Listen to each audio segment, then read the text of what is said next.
بسم اللہ الرحمن الرحیم۔ اگر زندگی کو ہمیشہ خوشیوں کے ساتھ گزارنا چاہتے ہو تو غم زدہ لوگوں کے غم سنا کرو، کبھی دکھی نہیں رہو گے۔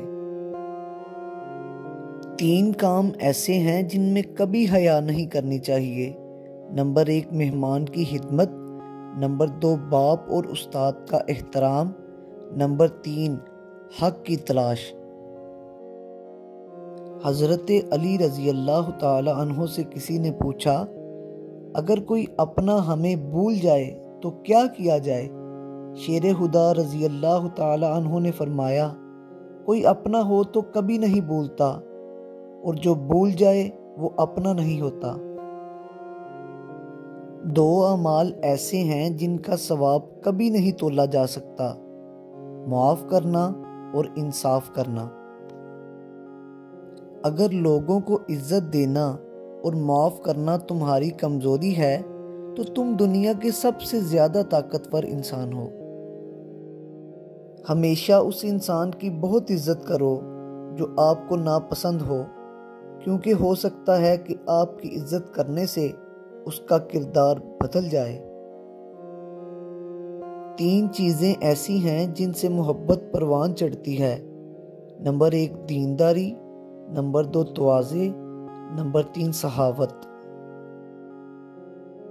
جو تمہیں خوشی میں یاد آئے سمجھو تم اس سے محبت کرتے ہو، اور جو تمہیں غم میں یاد آئے تو سمجھو وہ تم سے محبت کرتا ہے۔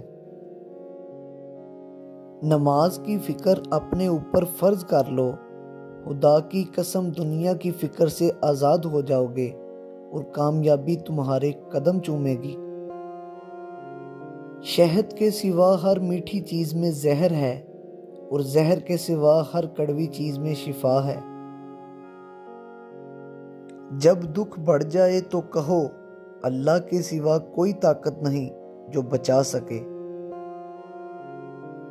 اللہ نے یقین اور اطمینان میں سکون اور خوشی رکھی ہے۔ جو بے یقینی اور بے اطمینانی کا شکار ہوگا وہ دکھی اور غمزدہ ہوگا۔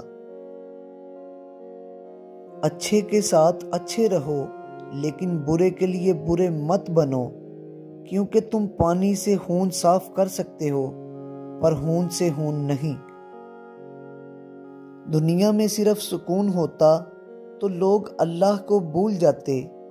سکون تو صرف ان لوگوں کے پاس ہے جو اللہ کی رضا کو اپنی رضا سمجھتے ہیں۔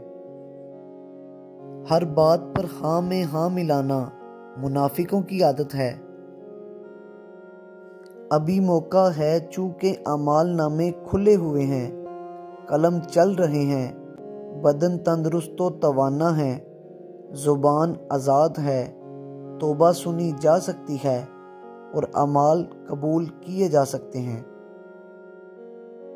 کسی نے حضرت علی رضی اللہ تعالیٰ عنہ سے پوچھا، عجیب بات ہے، خدا نبی صلی اللہ علیہ وآلہ وسلم کو محبوب کہتا ہے مگر کلام میں پہلے اپنا نام رکھ دیا اور بعد میں اپنے محبوب کا۔ حضرت علی رضی اللہ تعالیٰ عنہ نے فرمایا، اللہ فرماتا ہے پہلے میرے نام سے ناپاک زبان پاک ہو جائے، پھر میرے محبوب کا نام لیا جائے۔ اطاعت خداوندی کے ساتھ اللہ تعالیٰ سے ڈرتے رہو اور اللہ تعالیٰ کے ڈر کے ساتھ اس کی اطاعت بجا لاؤ۔ اللہ تعالیٰ کی بے شمار نعمتیں ہیں جن کا شکر ادا کرنا انسان کے بس کی بات نہیں، البتہ جن کو شکر کی وہ توفیق بخشے تو ان کے شکر کا کچھ حصہ ادا ہو سکتا ہے، اور آدمی کے گناہ اتنے ہیں کہ وہ قابل معافی نہیں مگر وہ انہیں اپنے فضل سے معاف فرمائے گا۔ اگر کوئی تم کو صرف اپنی ضرورت کے وقت یاد کرتا ہے تو پریشان مت ہونا، بلکہ فخر کرنا کہ اس کو اندھیروں میں روشنی کی ضرورت ہے اور وہ تم ہو۔ ایمان کی بہترین تعریف یہ ہے کہ انسان تقدیر الہی پر راضی ہو۔ تقدیر پر راضی رہنا غموں کو دور کرنے میں بہترین معاون ہے۔ تجربہ انسان کو غلط فیصلے سے بچاتا ہے، مگر تجربہ غلط فیصلے سے ہی حاصل ہوتا ہے۔ جو شخص اپنے آپ کو بہت پسند کرتا ہے وہ دوسروں کو ناپسند ہو جاتا ہے۔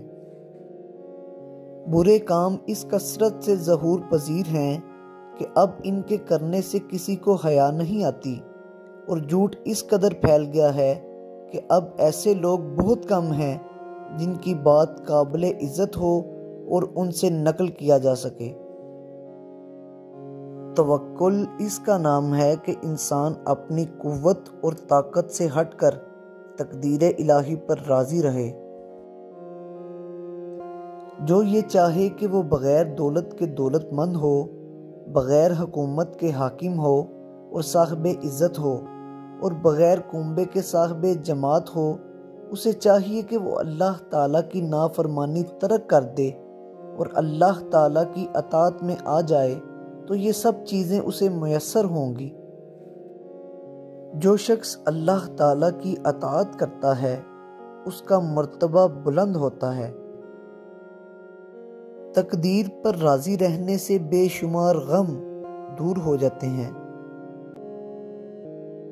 خوش قسمت ہے وہ جسے اطاعت خداوندی کی دولت نصیب ہوئی اور اس کے اخلاق عمدہ تھے اور اس نے اپنی آخرت کے کام کو سنبھال رکھا۔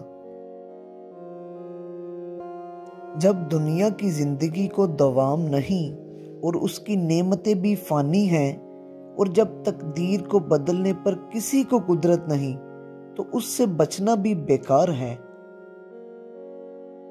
اطاعت خداوندی سے ثواب ملتا ہے اور نافرمانی سے عذاب نازل ہوتا ہے۔